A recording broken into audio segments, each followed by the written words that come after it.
नमस्कार। बिहार की खबरों में आपका स्वागत है। मैं हूं आपके साथ शंकर कुमार। बिहार में जाति आधारित जनगणना का रास्ता साफ हो गया है। बीते दिन इसके लिए सभी राजनीतिक दलों की बैठक मुख्यमंत्री नीतीश कुमार की अध्यक्षता में हुई। इसके बाद अब गुरुवार को मुख्यमंत्री नीतीश कुमार की अध्यक्षता में राज्य मंत्रिमंडल की बैठक बुलाई गई है। इसमें जाति आधारित जनगणना को लेकर मंत्रियों के बीच सहमति बनाई जाएगी। सहमति प्राप्त होने के साथ ही इसकी अधिसूचना जारी की जाएगी। इसके साथ तय हो जाएगा कि यह कार्य कैसे और कब से प्रारंभ होगा।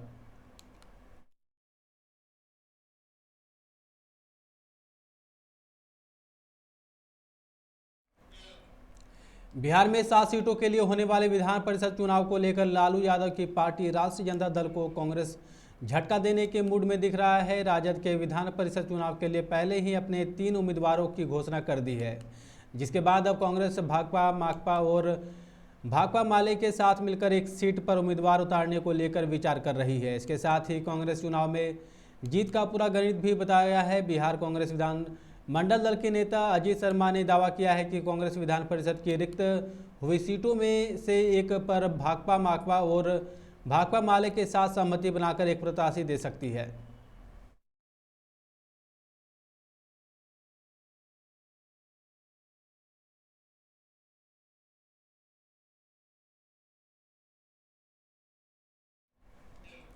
मुजफ्फरपुर में 6 महीने की एक मासूम की तलवार से काटकर हत्या कर दी गई है। हमलावर पिता को मारना चाहता था। इस हमले के वक्त मासूम पिता की गोद में था। जैसे ही पिता पर हमला किया, वो झुका, तलवार का दूसरा वार मासूम के ऊपर लग गया, जिससे वो गंभीर रूप से घायल हो गया।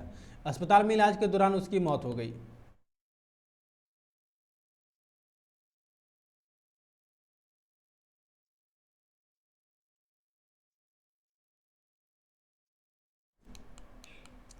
सारण जिले के दाऊदपुर थाना अंतर्गत पिलोई गांव में एक युवक की गोली मारकर हत्या कर दी गई है।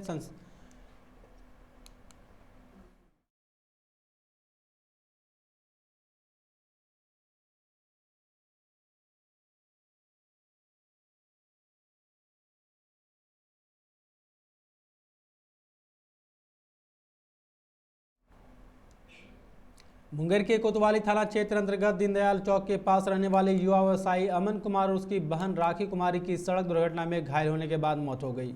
इसके बाद दोनों की अर्थी एक साथ दीनदयाल चौक से निकली। भाई बहन के जनाजे में शहर के सभी व्यवसायी शामिल हुए। पूरे शहर की दुकान आज बंद है। लोगों ने नम आंखों से इन भाई बहन को जनाजे में शामिल होते हुए कहा कि भगवान ऐसा किसी दिन किसी को ना दिखाए।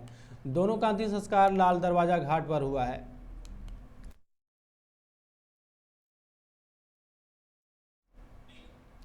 बिहार कांग्रेस की ओर से राजगीर में आयोजित नव संकल्प शिविर में इस पर खूब बहस हुई है। पार्टी को किस ओर ले जाना है, आंदोलन जमीन पर कांग्रेस क्यों नहीं कर पा रही है, कांग्रेस पीड़ित के आंसू पोंछने घटनास्थल पर क्यों नहीं रोका जा रहे हैं, वे कौन है जो कांग्रेस में रहकर भी राजद के बड़े नेताओं से मिले हुए हैं और कांग्रेस को खोखला कर रहे हैं। ये सारे सवाल हाशिए पर रहे हैं। बिहार कांग्रेस की बागडोर जिन बड़े नेताओं के हाथ में है, उनमें 5-7 नेता स्वर्ण जाति से आते हैं।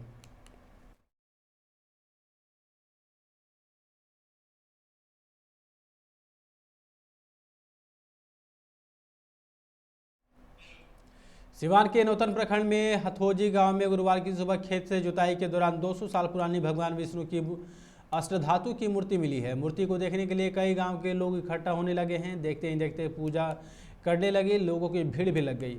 कई लोग साक्षात भगवान का रूप मान रहे हैं तो कई लोग यहां एक भव्य मंदिर बनाने की मांग कर रहे हैं। हालांकि स्थानीय ग्रामीण पुरातत्व विभाग को जांच के लिए मूर्ति बाहर ले जाने नहीं देने की बात पर अडिग है।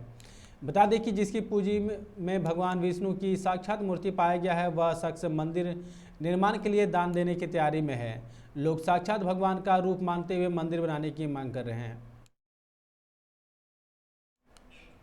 भाजपा के पूर्व विधायक चितरंजन शर्मा के 2 भाइयों शंभू और गौतम सिंह की हत्या का कनेक्शन शहबाज इलाके से आने वाले एक बाहुबली नेता से जुड़ गया है। सूत्रों का दावा है कि पटना में हुए डबल मर्डर से इस कांड को अंजाम देने के लिए पांडव गिरोह के सदस्य रहे संजय सिंह का कनेक्शन बाहुबली नेता के साथ है। उनके जरिए ही शार्प शूटर को सुपारी देकर हायर किया गया था।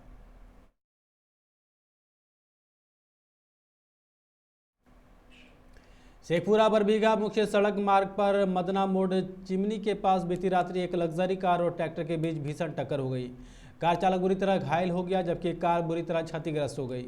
घटना के बाद ट्रैक्टर चालक वाहन लेकर भाग गया। घटना की सूचना मिलने के बाद हथियावा ओपी पुलिस घटनास्थल पर पहुंची, तब तक ट्रैक्टर चालक वाहन से भाग चुका था।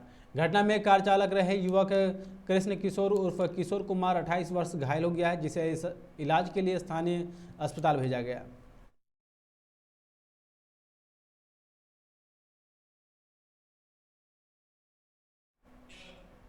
बेगूसराय सदर अस्पताल के आईसीयू में इलाज के लिए भर्ती हुई महिला की डॉक्टर की लापरवाही के कारण मौत हो गई। बुधवार की रात 1 बजे उल्टी व डायरिया से पीड़ित महिला की भर्ती की गई थी, लेकिन लगभग 7 घंटे बाद ही उसकी मौत हो गई। मृतका गढ़पुरा कुम्हारटोली निवासी मुकेश कुमार की 32 वर्षीय पत्नी पिंकी देवी थी। मौत होने के बाद परिजनों में कोहराम मचा है। मृत महिला के पति समेत उनके परिजनों ने डॉक्टर पर इलाज में लापरवाही का आरोप लगाया है।